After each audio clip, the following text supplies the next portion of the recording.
Buenas tardes. Después de la divertidísima historia que nos ha contado Sergio, un poco de todo el camino del ictus, voy a entrar en una dinámica probablemente mucho más espesa, menos divertida y para los que son poco conocedores quizás aburrida.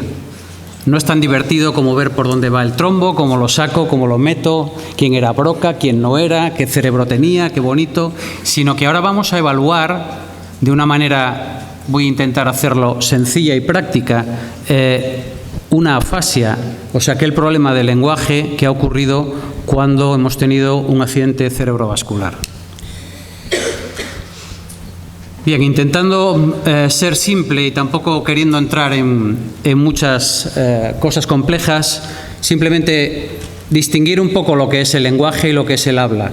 El lenguaje, todos sabéis que es un conjunto de sonidos articulados que el hombre realiza para manifestar lo que piensa o siente. Y normalmente esto suele ser intencionado, no suele ser una cosa que no hagamos sin intención. Por otra parte, el habla es la acción de hablar, de tal manera que cuando se altere uno, producirá un tipo de patología y cuando se altere otro, producirá otro tipo de patología. Se altera el lenguaje, tendremos una afasia, se altera el habla, tendremos una disartria, siempre que la causa sea de origen neurológico. Bien, como ya ha comentado Sergio antes, la etiología de las afasias puede ser múltiple, puede ser vascular, traumática, tumoral e infecciosa, que ha nombrado Sergio y yo no he puesto. Y esto puede dar lugar a diferentes lesiones que pueden ser focales, como pueden ser las afasias, las apraxias, las agnosias, o difusas, ya sean demencias, comas y anoxias encefálicas. Bien, como ya se lleva hablando toda la tarde, ya lo dijeron en la mesa presidencial, lo ha comentado antes Sergio, para la atención de un accidente cerebrovascular o un daño cerebral de tipo adquirido se necesita un equipo multidisciplinar muy importante. En general, siempre pensando en cuándo entra el enfermo por la puerta y, como comentaba Sergio, viene en la ambulancia, pues necesitamos un intensivista, neurólogo, neurocirujano, foniatra, logopeda, rehabilitador, fisioterapeuta, terapeuta ocupacional, trabajador social, familiares, que es una parte muy importante, y probablemente alguno que me quede por el camino. Pero centrándonos de lleno en lo que son las afasias, la afasia como tal es el trastorno del lenguaje adquirido más frecuente tras un accidente cerebrovascular. Es la definición más sencilla, pero probablemente la más aproximada. Como tal, lo podríamos definir como un trastorno a consecuencia de una lesión adquirida del sistema nervioso central en las partes del cerebro que son responsables del lenguaje, dando lugar a alteración de la expresión, de la comprensión, de la lectura y la escritura, pensando que las lesiones generalmente en el hemisferio izquierdo del cerebro causan afasia para la mayor parte de los diestros y para alrededor de la mitad de los zurdos. Como ya hemos visto antes en la exposición anterior, las áreas implicadas en el lenguaje, no voy a entrar en conceptos mucho más amplios, son fundamentalmente dos, las más importantes: el área de Broca, que la tenemos aquí en la zona anterior, y el área de Wernicke, que está en la zona un poco más posterior, comunicadas entre sí por el pliegue curvo. Así constituyen dos sistemas operativos, uno que sería el frontoparietal y otro el temporoparietal, unidos entre sí y con los núcleos subcorticales. ¿Cómo evaluamos las afasias o qué evaluamos en las afasias? En las afasias tenemos que evaluar muchísimas cosas. Lo primero que intentamos pensar es si el paciente habla o no habla cuando lo tenemos delante. No pensamos en si comprende o no comprende. Primero voy a ver si emite algo. Luego veré si entiende o no entiende. Lo primero que evaluamos normalmente es la fluidez. Si el paciente es fluido, si no es fluente, si tiene mutismo.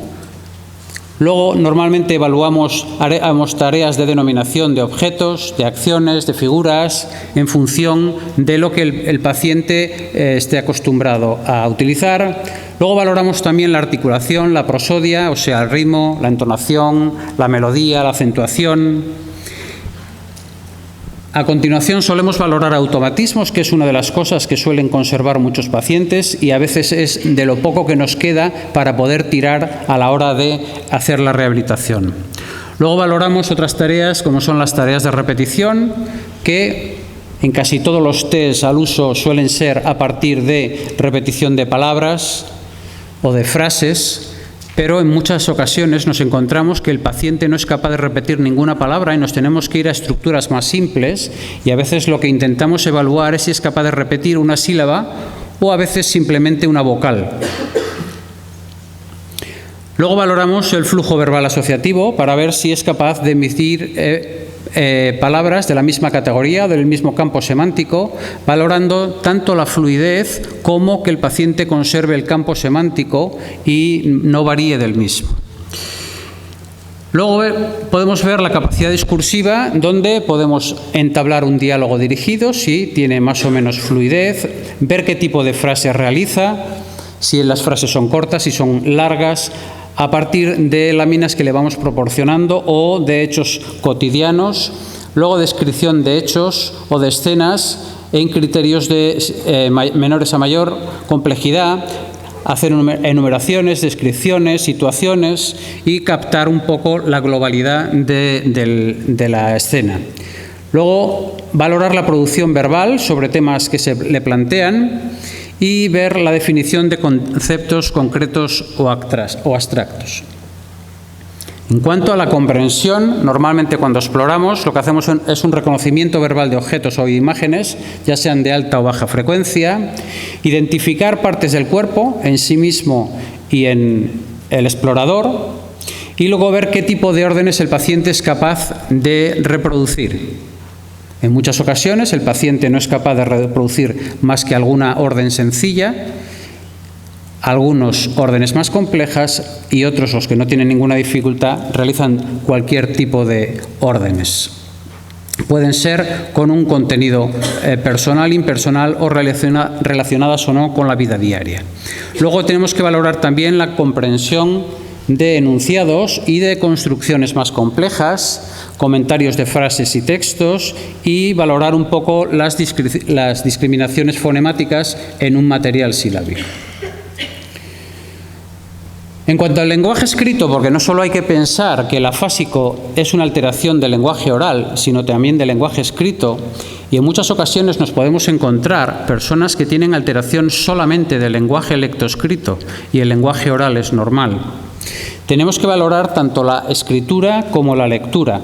La escritura hacemos normalmente valoraciones a la copia, al dictado, la escritura espontánea y narrativa. Yo normalmente lo que suelo empezar es simplemente por decirle al paciente que nos escriba su nombre y sus apellidos. Y a partir de ahí ya tenemos una idea bastante genérica y bastante básica de la capacidad que tiene el paciente de reproducir algún tipo de escritura. En muchas ocasiones no es capaz siquiera de escribir su propio nombre y ni siquiera de escribir algo que le dictamos, aunque solo sea una sílaba, un número aislado o una palabra.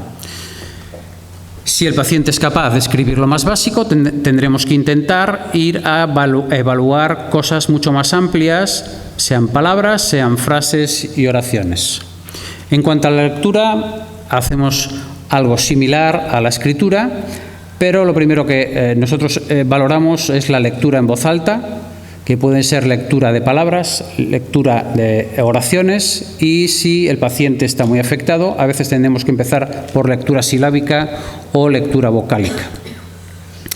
La capacidad de apareamiento silencioso de palabras, realización de órdenes que damos por escrito, y luego valorar si hay lectura comprensiva para poder entrar directamente luego a rehabilitar si la lectura comprensiva es adecuada.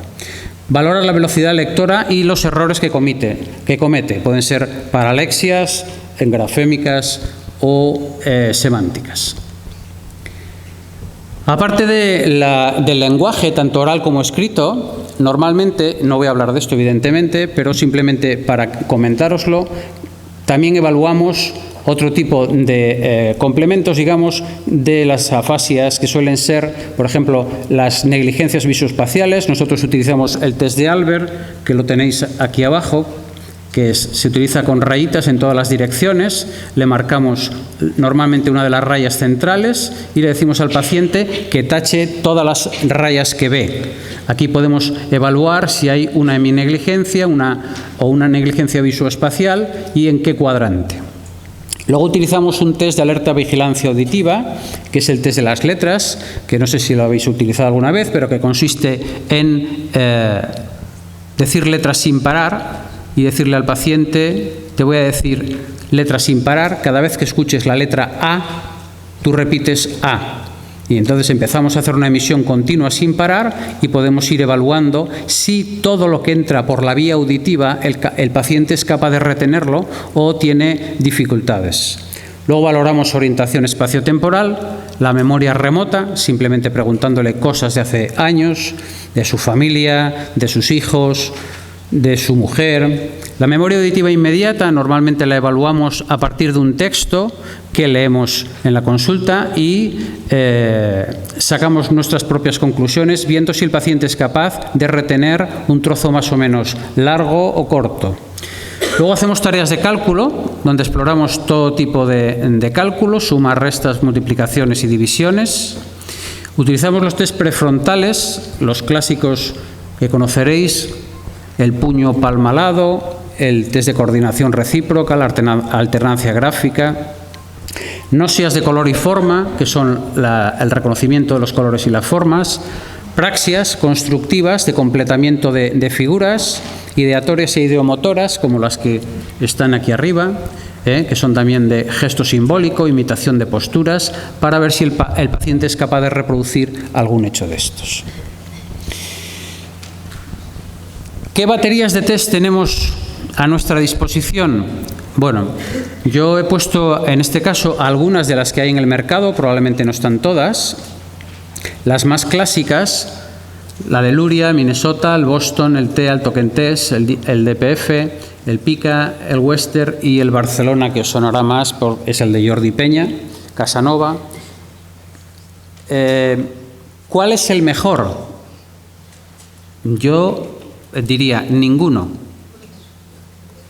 Mejor, bajo mi punto de vista, es el que uno maneja mejor y el que está acostumbrado a manejar y donde uno saca mejores resultados. No mejores resultados porque este me salga más bonito que otro, no, sino porque uno está acostumbrado a evaluar con ese tipo de test y sabe cómo tiene que realizarlo. No todos los test son iguales y todos tienen sus pros y sus contras.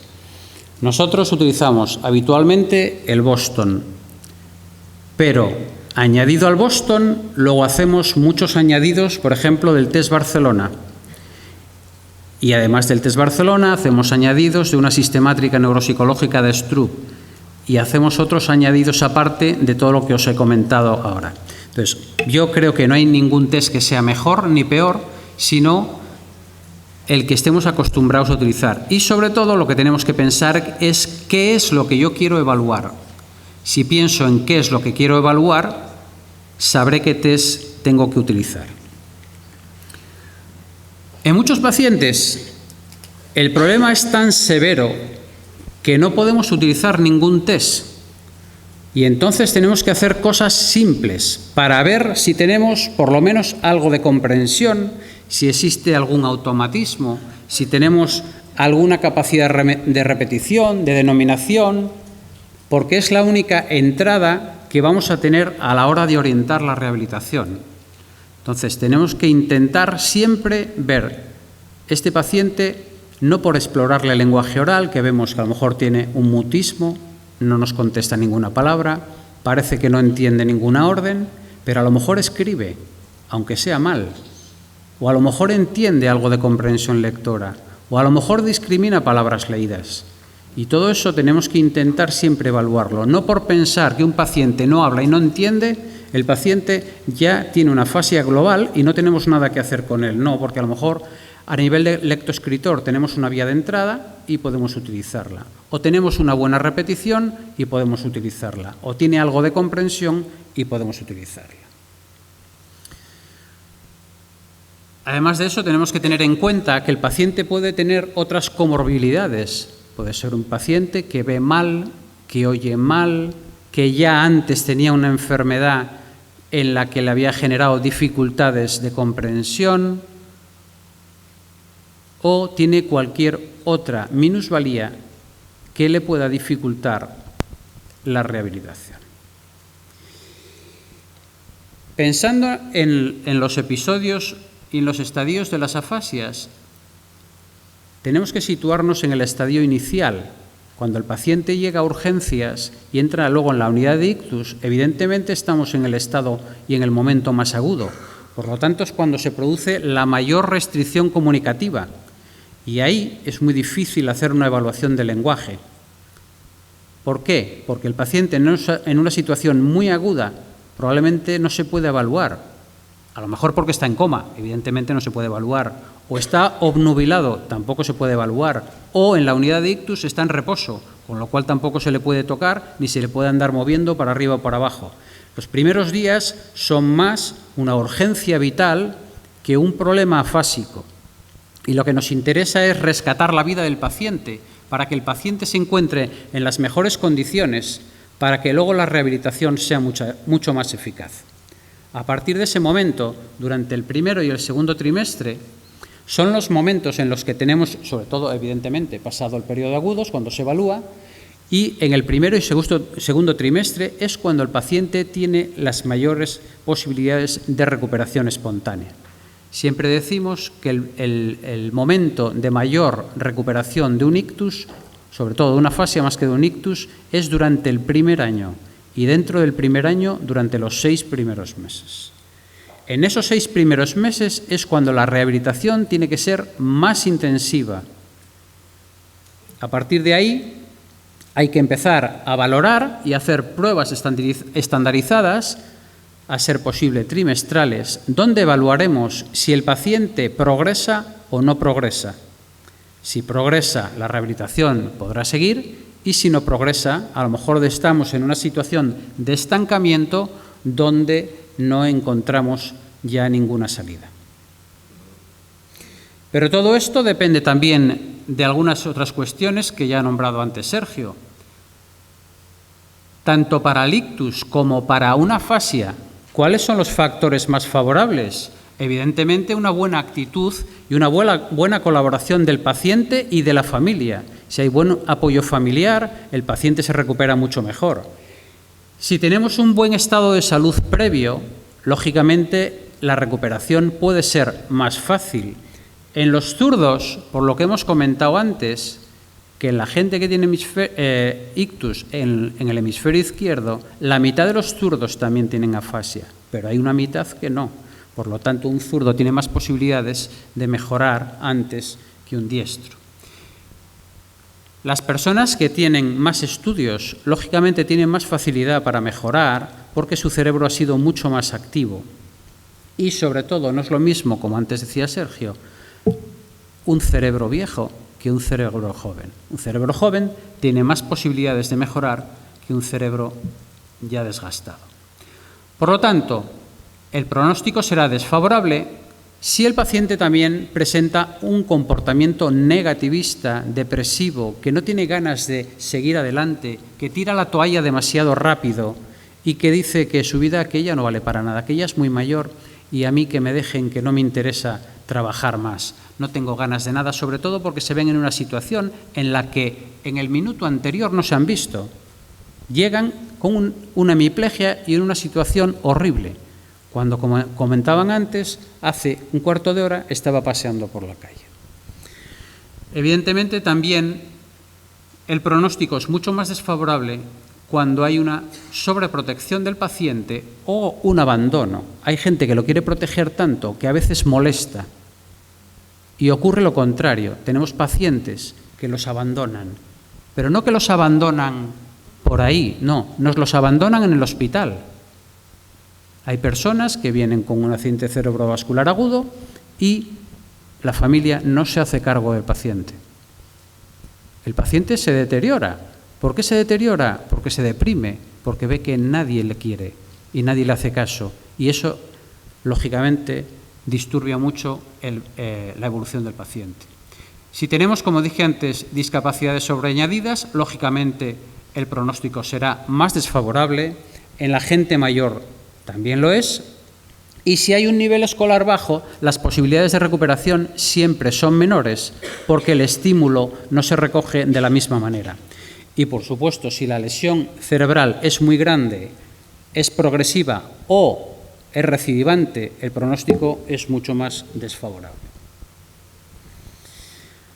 Bien, vamos a entrar un poco, después de hablar de lo que es la evaluación, de forma sencilla, porque tampoco he querido profundizar mucho más, porque es algo muy espeso, es un tema complejo, en contar un poco por encima los tipos de afasias con los que nos encontramos habitualmente. Utilizo la clasificación clásica, ya sabéis que hay otras clasificaciones, la de Luria, la del Hermite, etcétera, pero nosotros nos manejamos normalmente, y en casi toda la literatura hoy en día nos manejamos con este tipo de nomenclatura. Empezando por la afasia motora, que precisamente debe su nombre a Broca, en la que normalmente lo que hay es un trastorno motor, un trastorno de la expresión oral. Por lo tanto, es un paciente que tiene una expresión no fluente, aunque puede conservar en cierta medida la comprensión, puede entender órdenes sencillas y semicomplejas y fallar en otras más complejas. Normalmente tiene una alteración también de la repetición y de las tareas de denominación. Es una persona que le preguntas en dónde tienes la oreja, dónde tienes la nariz, y cuando intenta contestar o búscame qué es esto, qué es lo otro, intenta decir, no es capaz de hacer ninguna emisión, o las emisiones que hacen son poco inteligibles. En fases agudas puede llegar al mutismo o a estereotipias verbales.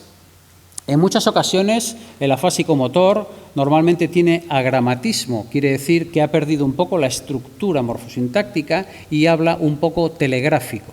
Puede presentar además parafasias, alteraciones en la prosodia y vacíos o prolongaciones en las pausas. Además de eso, podemos encontrarnos con cierta apraxia, cierta dificultad en la organización de los movimientos orofonatorios. Y, por supuesto, tiene afectación también del lenguaje lectoescrito y, acompañando en casi todos, hemiplegia, porque es un trastorno fundamentalmente motor. Por contra, la afasia sensorial, que está ubicada normalmente en la zona de Wernicke, en el área de Wernicke, es una afasia fluente. Suelen ser personas que hablan con ligera facilidad, llegando incluso a veces a la logorrea, tienen buena prosodia, buena articulación, y a veces son los pacientes que no podemos frenarles al hablar. Hablan y hablan y hablan y hablan y en ningún momento paran. ¿Por qué? En muchas ocasiones porque no son conscientes de su defecto, no entienden qué les está pasando. Además de eso, el contenido del discurso suele ser a veces anormal y tienen parafasias, neologismos, y si la distorsión es muy severa, se puede llegar a un lenguaje poco inteligible, llegando a organizar lo que se llama una jergafasia. Además de eso, la repetición está muy alterada y pueden tener alteraciones en la denominación, aunque le demos algún tipo de clave para el inicio. La lectura y la escritura normalmente también están alteradas, tanto la espontánea como el dictado, y suele acompañarse de otros defectos asociados, como pueden ser defectos campimétricos, alteraciones de la sensibilidad, apraxias y agnosias. Precisamente por esa logorrea que el paciente no es capaz de reconocer, esa situación la llamamos la anosognosia. El paciente habla y habla y habla, pero no es capaz de entender lo que le está pasando, y como no comprende su situación, sigue hablando. Y eso es la falta de reconocimiento o de conocimiento de lo que le está pasando, que es la anosognosia. Unos subtipos de las afasias motoras y sensoriales son las subcorticales. La afasia motora subcortical se diferencia de la motora en que hay una pérdida mucho mayor de la expresión articulada, llegando incluso a la anartria, o sea, a la falta total de articulación, porque hay un síndrome que llamamos de desintegración con componentes de paresia, distónicos y apráxicos, falta del inicio de movimientos.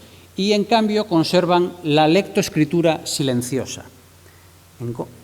En contra, en la fascia sensorial subcortical tiene, a diferencia de la fascia sensorial de Wernicke, mejor comprensión y mejor repetición que el Wernicke. La fascia de conducción es la que hemos oído siempre en todos los libros, que es la clásica fascia en la que fundamentalmente está alterada la repetición. Es un paciente que más o menos tiene una buena expresión, más o menos tiene una buena comprensión, pero tiene fundamentalmente alterada la repetición, aunque utiliza conductas de aproximación. También la prosodia suele estar respetada, aunque suele hablar un poco más despacio porque a veces no encuentra la palabra adecuada, hay algo de anomia. Puede tener también la lectura y la escritura alterada con paragrafias y paralexias. La fascia global, ¿qué es la fascia global? Pues la fascia global es la afectación tanto de la expresión como de la comprensión, pero de forma muy severa, llegando normalmente al mutismo. En algunos que no hay mutismo puede haber alguna estereotipia, o sí, sí, sí, o no, no, no, o cualquier otra palabra que coja y que la mantenga continuamente. Normalmente hay una alteración muy severa de todo, de la comprensión, de la lectura, de la repetición, de la denominación, de la expresión, y suelen ser por lesiones muy extensas del área perisilviana izquierda. También puede hacer este tipo de lesiones las hemorragias subcorticales en los ganglios basales o como la etapa final de una fascia progresiva primaria o de una demencia. Las transcorticales en general se definen por lo contrario, conservan la capacidad de repetir. Y entonces tenemos a las afasias transcorticales motoras y a las sensoriales. La fascia transcortical motora es como una fascia motora, pero que conserva la repetición, y la fascia sensorial transcortical es como una fascia sensorial que conserva la repetición. Y luego la mezcla de ambas puede ser la fascia transcortical mixta. La fascia anómica o amnésica se llama así porque es una fascia en la que fundamentalmente lo que nos falla es la búsqueda de palabras. No encontramos la palabra. Ningún discurso espontáneo, a veces ni cuando le enseñamos una lámina, ni cuando le pedimos que nos denomine, ni buscando dentro de una categoría semántica. Y además de esto, tienen dificultad este tipo de pacientes en la memoria auditiva inmediata. Le hacemos leer algún texto o le leemos nosotros un texto para que intente recordar y el paciente empieza a hablar, pero como no encuentra las palabras adecuadas, al final termina por pararse. Suele tener buena comprensión y repetición, la lectura y la escritura en este caso suele ser buena, el lenguaje en general es fluente y bien articulado y tiene a veces alguna parafasia. Este es un esquema que todos conocéis, donde está resumido más o menos todo lo que ocurre en todas las afasias, empezando desde la fluidez hacia abajo. Bien, una vez que tenemos definido el cuadro con el que nos encontramos, tenemos que pensar, ¿y ahora qué vamos a hacer? Pues lo primero que tenemos que intentar pensar siempre es que la comprensión es prioritaria en la rehabilitación de un paciente, porque si el paciente no nos entiende, difícilmente podemos canalizar algo. Por lo tanto, tenemos que intentar siempre introducirnos a través de la comprensión. ¿Cómo? Buscando la vía más permeable, la que tiene menos alterada, para que podamos llegar a algún fin. Normalmente tenemos que intentar reeducar siempre intentando ver avances objetivos. Por lo tanto, y como dije antes, tenemos que buscar sistemas de evaluación objetivos. Si el paciente se estanca, puede ser debido o a que el programa terapéutico está mal diseñado o a que el paciente ha llegado realmente al límite de sus posibilidades, donde nos tendremos que plantear el alta. Siempre esto tendrá que ser bajo evaluación. Por eso antes comentaba que hay que intentar reevaluar de forma trimestral para ver si el paciente progresa o no progresa. Si no, podemos tener pacientes que están en rehabilitación años para conseguir muy poco beneficio. ¿Qué vamos a rehabilitar? Lo voy a decir de forma muy sencilla porque luego mis compañeras van a hablar sobre el tema y simplemente lo voy a introducir un poquito por el título de esta charla. Fundamentalmente, pensando en lo que acabo de decir, lo primero, la comprensión, cómo a través de órdenes simples, de acciones corporales, de señalarse partes del cuerpo, cambios de posición, siéntate, levántate, tócate la oreja, tócate la nariz, buscar alguna selección de objetos e ir poco a poco introduciendo órdenes más complejas, haciendo interpretación de mensajes, asociar imagen y palabra. A nivel expresivo podemos intentar, si tiene repetición, ampliar la repetición empezando con fonemas, con sílabas, ampliando a palabras, trabajar sobre las praxias orales, automatismos, completamiento de frases, denominaciones, suministro de palabras, series. Luego, evidentemente, hay que trabajar también las praxias orofaciales, porque muchos pacientes tienen, aparte de la afasia, cierta alteración de las praxias. Hay pacientes, como dijimos antes, que pueden tener apraxia, apraxia oral, y este tipo de pacientes les cuesta la expresión oral porque los órganos fonatorios no funcionan, no encuentran el movimiento adecuado. Además de eso, en muchos pacientes afásicos tenemos otras alteraciones que luego enumeraremos, como son la disfagia, y en muchos de ellos tenemos alteraciones de los órganos bucofonatorios. Por lo tanto, trabajar la masticación, la deglución, los movimientos de la lengua, de los labios, soplo, etc. Luego tenemos que intentar estimular la lectura, ¿cómo?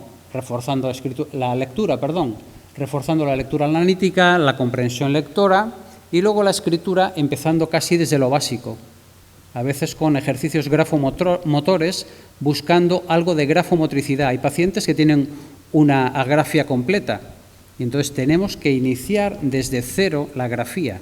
Lo más fácil es buscar ejercicios grafomotores e ir luego trabajando horizontalidad, alineación, la distancia entre las líneas e ir abundando con completamiento de sílabas, de palabras, etc.